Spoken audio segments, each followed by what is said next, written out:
Alhamdulillah wassalatu wassalamu ala Rasulillah. Akhwat Islam, hati yang lembut adalah merupakan modal keselamatan kita di akhirat.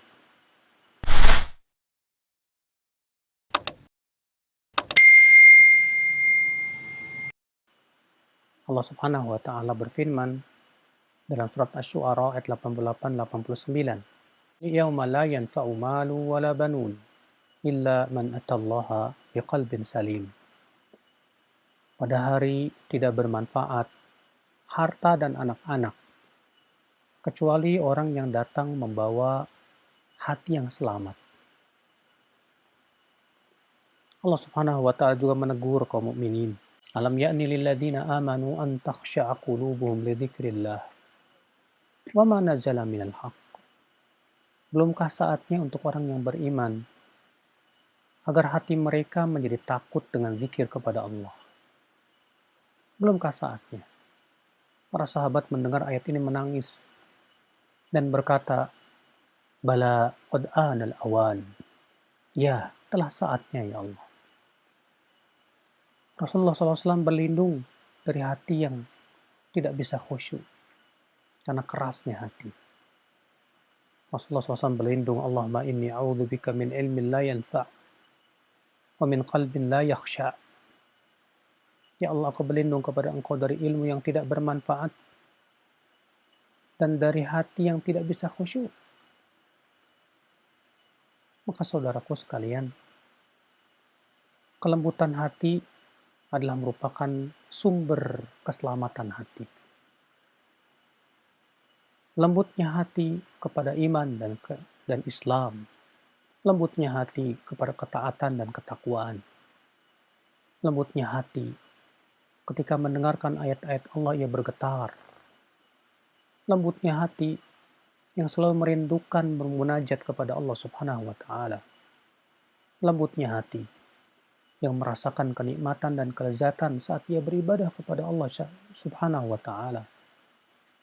Itulah hati yang lembut. Hati yang lembut mudah menangis ketika mendengarkan ayat-ayat Allah dibacakan kepadanya. Sebaliknya hati yang keras ia tidak bisa menerima peringatan. Keras ia tidak bisa mengambil pelajaran. Keras ia sehingga peringatan-peringatan Al-Quran, peringatan-peringatan Allah Jalla wa'ala bagaikan angin lalu, tak memberikan faidah di hatinya. Hati yang keras inilah yang kita khawatirkan saudaraku sekalian. Karena Allah Subhanahu wa taala menyebutkan bahwasanya orang-orang ahli kitab setelah mereka diberikan Alkitab, ternyata apa yang terjadi malah keras hati mereka. Allah berfirman, "Tsumma qasat qulubuhum min ba'di dzalika fahiya kal hijarati aw ashaddu qaswah." Kemudian hati mereka pun menjadi keras. Ya bagaikan batu, bahkan lebih keras dari batu. Kenapa Allah mengumpamakan hati yang keras bagaikan batu, bukan seperti besi atau baja? Karena besi dan baja kalau dimasukkan ke api ia leleh. Sedangkan batu kalau dimasukkan api dia tidak leleh. Saudaraku sekalian, bagaimana supaya kita bisa menjaga kelembutan hati kita? Yang pertama, yang paling utama, yaitu menjauhi maksiat. Karena maksiat adalah sumber utama kerasnya hati. Makanya orang yang paling keras hatinya orang yang paling banyak maksiatnya kepada Allah. Semakin seseorang berani berbuat maksiat, semakin menunjukkan kerasnya hati. Bahkan kemudian bukan hanya berbuat maksiat, dia berani menentang ayat-ayat Allah Subhanahu wa taala. Saudaraku sekalian. Yang kedua, menjaga kelembutnya hati itu dengan cara kita banyak berbuat taat kepada Allah. Karena ketaatan itulah yang melembutkan hati kita. Banyak ketaatan yang melembutkan hati. Yang pertama adalah sholat. Dengan dipelihara kekhusyuan kita kepada Allah. Yang kedua adalah membaca Al-Quran. Kemudian dan demikian pula memperbanyak zikir kepada Allah. Karena Al-Quran itu adalah obat yang ada di hati kita. Allah Ta'ala berfirman, Ya ayuhan nas, qad ja'atkum maw'idhatum min rabbikum, wa shifa'un lima fis sudur, wa hudaw wa rahmatul lil mu'minin. Wahai manusia, telah datang kepada kamu peringatan dari Rabbmu, dan penyembuh terhadap apa yang ada di dadamu, dan rahmat serta hidayah untuk orang yang beriman. Lihatlah, Al-Quran itu penyembuh penyakit yang ada di hati. Oleh karena itulah saudaraku sekalian, lembutkan hati kita dengan Al-Quran, dengan banyak membaca Al-Quran.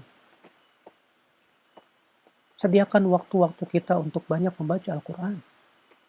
Jika kita banyak membaca WhatsApp, banyak membaca Facebook, di mana waktu kita untuk Al-Quran Karim? Saudaraku sekalian, biasakan lisan kita berzikir kepada Allah. Karena lisan yang selalu berzikir, dia akan terlindung dari godaan syaitan yang terkutuk. Ibnu Abbas berkata, "Asyaitanu jathimun ala qalbi ibni Adam." Setan itu selalu memperhatikan hati anak Adam. Fa in dzakarallaha khanas. Kalau dia berzikir kepada Allah, dia bersembunyi. Wa in ghafila waswas. Jika ia lalai, ia pun memberikan waswas, dan godaannya kepada manusia. Saudaraku sekalian, ikhwat Islam azani Allah. Di antaranya amal soleh adalah berpuasa. Orang yang berpuasa hatinya lembut. Cobalah Anda rasakan saat Anda berpuasa. Hati Anda selalu condong kepada ketaatan. Ketika kita berpuasa, hati kita lembut. Bahkan mudah menangis ketika membaca ayat-ayat Allah Subhanahu wa Ta'ala. Di antara yang melembutkan hati adalah yaitu berbuat baik kepada anak yatim.